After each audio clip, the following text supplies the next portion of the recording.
Florida has become the first US state to regulate how social media companies moderate or restrict user content. Some have branded the new law unconstitutional, but the state's governor believes it will protect citizens from big tech censorship. If big tech censors and force rules consistently to discriminate in favour of the dominant Silicon Valley ideology, they will now be held accountable. The law targets tech companies, including Facebook and Twitter, then, that permanently ban candidates running for office in Florida. It also prevents platforms from removing content from large news outlets and opens the possibility of people to sue social media sites when policy has been applied inconsistently, is the theory. Let's talk about this with radio host Kerry Harrison, professor of liberal studies at New York University, Dr. Michael Rectenwald, also author of the Google Archipelago, and social media lawyer Yair Cohen. Gentlemen, thanks for being on the line there. And I know, Kerry, you're on the line from Florida, but I won't come to you first. I want to go to Dr. Rectenwald first. This law has been branded a double landmark, the first state law regulating online content moderation, and almost certainly the first to be struck down in court. It's not going to get through. What do you think about this law? Well, it's a sign that the federal law legislation has failed, and so now states are attempting to implement their own laws in order to protect against bias and censorship and the unmitigated dissemination of propaganda without any alternative views. So I think it's a sign that basically there's been a failure at the federal level. Yeah, just as you understand it, is this likely to get through or not? I think there'll be parts of it that might stand and parts of it that won't.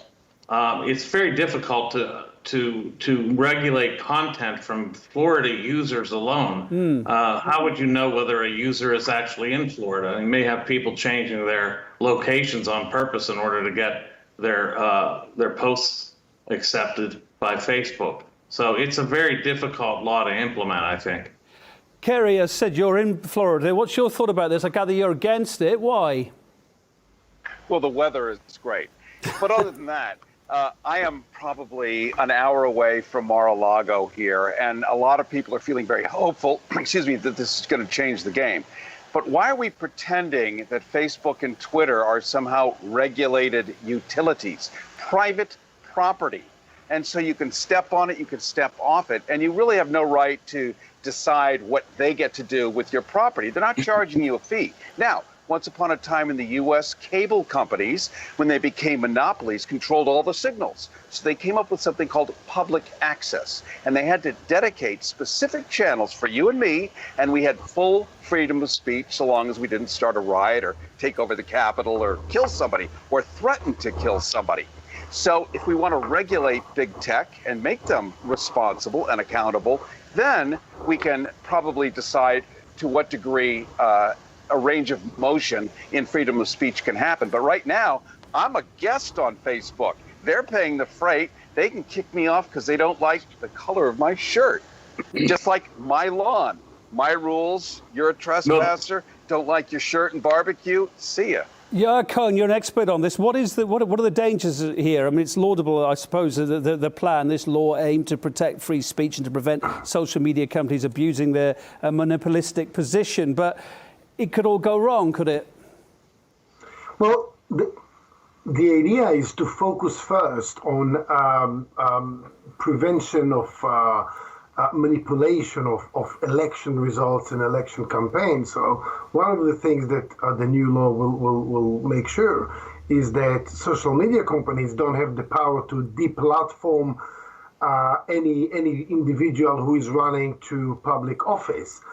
And also they will be responsible to provide evidence of transparency. So they will not be able to manipulate their algorithm in order to say favor one candidate in favor of another, which currently is the case. I mean, if you think about a case where say Mark Zuckerberg decides to run for Congress, and during the election campaign, Facebook makes a decision to deplatform all Zuckerberg's political opponents.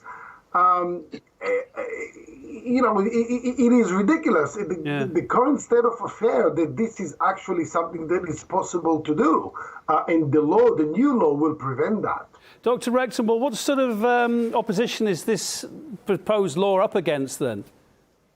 Well, first of all, it's up against the Democratic Party interests, because that's who runs Facebook, and Facebook is basically beholden to the Democrats and vice versa. This is their captured political organ of the Democratic Party. That's the problem, and they have been given exemption under the Communications and Decency Act, Section 230, that's been rendered to them through the state. So the idea that they are simply private property and can say and do whatever they want is specious, because they are a political organ of the Democratic Party, and thus they're a state apparatus. They are not simply private property. They're actually acting as state actors. So there is a difference here, and it has to be rectified, but it's not going to work through this kind of legislation. Yeah. They also, there's the Section 230, which they're constantly in violation of. It granted them immunity from liability for publishing that publishers would face, yet they want the same rights as publishers. They want to be able to discriminate, whereas they were supposed to not discriminate. That's what 230 was supposed to accomplish. Kerry, the plan here is that it should allow free speech, allow it to flourish. What's your problem with that? You survive on that, free speech, having your say online? I do. I also survive on not having a professor make outrageous claims that Facebook is a state organ of the Democratic Party. I'm sure there's a lot of Democrats on it. There's a lot of independents on it. There's a lot of everybody on it. It is, I mean, who cares? Funding came from the state. They give backdoor access to the NSA. They operate as a state apparatus. What does that have to do with the Democratic Party, my friend? How dare you? How dare you say that the federal government is Facebook and that the Democratic Party is the United States of America? That is ridiculous. My ancestors were founding fathers of this country, and I can tell you for a fact, free speech means that I have the right to go as far as here, and you have the right to go as far as there, and you and I have to share a Venn diagram of gray space. Can you not do that? Guys, you aren't going to see eye to eye on that one. I want to ask you about a curious little part of this law. Apparently, it lets companies off the hook that have got big theme parks, such as Florida-based Disney, Universal Studios. Why is that? Well, Disney streams video. Disney is the largest real estate company other than the Catholic Church. They stream multiple channels, from sports channels to news channels to entertainment channels. Why should they get off the hook? Well, because this is a make-believe law done by Rick DeSantis to help his former president, Donald Trump, my former president as well. And so you have to have the largest, let's say, money generator in the state of Florida, the Reedy Creek Business Development District in Orlando. You have to give them a free pass, because what do they do for a living? They stream video. Yeah. So if you are a theme park operator, you get a free pass, which means Facebook and Twitter should get together and become a theme park and have 1 million visitors a year looking at manatees. Boom, there's the workaround. Yeah, your thoughts about what Kerry's had to say there? Well, my thoughts are that the real discussion is about the necessity of the use of say Facebook or Twitter and those very large social media platforms. They are no longer private companies, as such. They are private in the sense that, yes, they have shareholders and so on, but they have become a necessity. It is the idea that something that has become a necessity for the public, there is a right for the public to have a free access. It's almost like having a bridge that crosses between two sides of the river.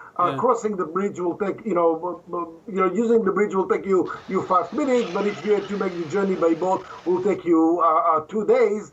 And the idea is that even though the bridge might be a private bridge, there will be a law that compel the bridge owners to allow every person to cross the bridge because of the necessity. And what the law says, the law actually recognizes that those social media companies are the new public square. So their utility goes far beyond being some internet company, they facilitate conversations, and they are very, very, very important and crucial, the role that they play in elections.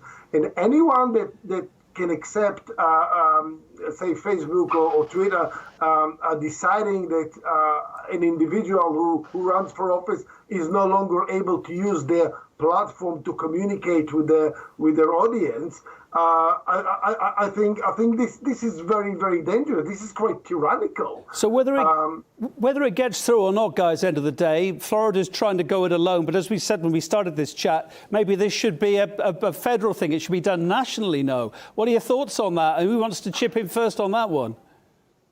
Well, it should be a federal issue. I mean, first of all, it's very clear that Facebook is not simply some private company. They grant backdoor access to the NSA. They are operating as party organs. That's because they discriminate against views that they don't like. They're perfectly in line with the Democratic Party. The same is true with Twitter. This has been proven by exposés, by documents, that their algorithms themselves are tilted to the left. They're leftist authoritarians. So they're running the public square. We have leftist authoritarians running the public square. That's basically what's going on here. And so something has to be done. Most likely, it has to be, they have to lose their exemption under 230 so they can be sued for liability if they're going to pretend to be publishers. Otherwise, it should be probably turned into a utility. What about the argument that social media should be treated under the same rules as sort of traditional media? Who wants to answer? I mean, yeah. I would agree. It ought to be regulated if it has become a universal organ and there's no alternative. Likewise, this new law would also allow an island of Jeffrey Epstein's molesting little 14-year-old girls to run for office, and we can't say no. Really, the whole soup, cat, and pizzas, it's all on, baby. And that opens up the other door from the desk of Donald Trump, our former president, who has his own social media platform. What if he expels people off of his platform? Can we sue him for $250,000 a day? Can we? Yes or no? Should we? Yes or no? Is it fair? Yes or no? Yeah, final word with you. So you're gonna have Mark Zuckerberg, czar Mark Zuckerberg, making the decision who is suitable, who person is actually suitable to run for office, who is not suitable to run for office, and almost acting as a super leader of the free world, making those decisions. Ridiculous, absolutely ridiculous. Well, I think we all agree regulating makes sense. We'll leave it there, guys. Radio host Kerry Harrison, professor of liberal studies at New York University. That's Michael Rechtenwald, and also social media lawyer Cohen. Have a good night, what's left of it, or day in your case, Kerry. Have a good one. See you soon. Thanks for being on the programme. And thank you for watching as well. It's midnight 29 Moscow time. This is RT International, live from our World News HQ Moscow. I'm Kevin Owen. Have a very good night.